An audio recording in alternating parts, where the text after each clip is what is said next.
In problem number 29, we are trying to prove this identity. You want to begin with two columns, statements, and reasons. You want to select either the right or the left side of what's on the equal sign for the first statement and the other side for the final statement. I usually start with whichever side looks ugliest unless I see a sum difference property.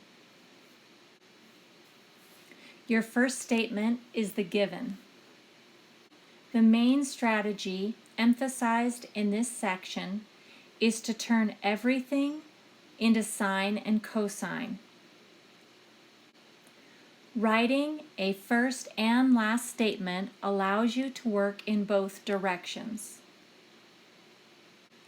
I'm going to start by working backwards. Turning tangent into sines and cosines, we can use the quotient identity. Tangent of theta is equal to sine over cosine. Now that I have a fraction within a fraction, I can get rid of those fractions by multiplying the numerator and denominator by the mini denominator, which is cosine of theta.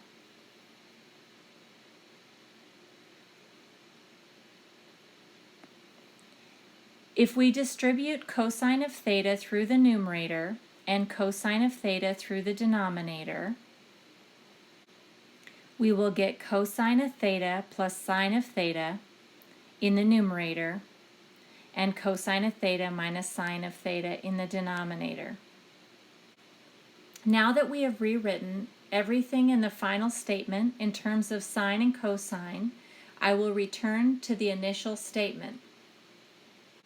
Theta plus pi over 4 reminds me of a sum difference property, but the only sum difference properties that we have learned are the sine and cosine sum difference properties. So we can use the quotient identity to rewrite the tangent of any angle. So tangent of any angle is equal to sine of the same angle over cosine of the same angle. It doesn't matter how ugly the angle is. We can expand the numerator and the denominator by applying the sum difference properties.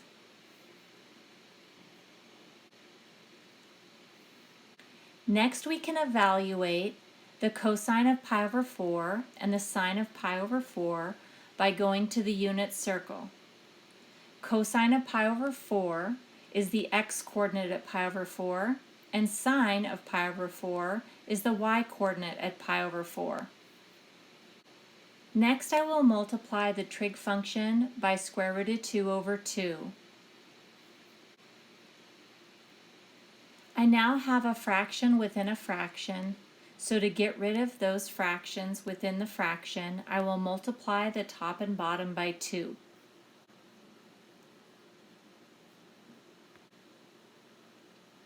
Distributing the 2 through the numerator and distributing the 2 through the denominator, the 2's cancel.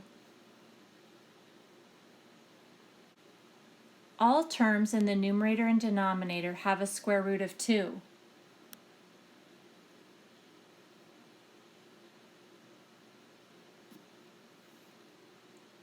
If we factor out a square root of 2 from the numerator and from the denominator, the square root of 2 will cancel. The two highlighted statements have met in the middle. The only difference between these two statements is sine of theta is added to cosine of theta in the numerator, where later it's cosine of theta plus sine of theta. Addition is commutative, so it doesn't matter which order we write sine of theta plus cosine of theta. This is technically called the commutative property of addition, but you are welcome to just write simplify. Moving from the yellow highlighted statement to the next statement is a rather complicated algebraic maneuver. We technically factored out cosine of theta. We didn't really need to do that because we worked backwards. Working backwards simplified things substantially.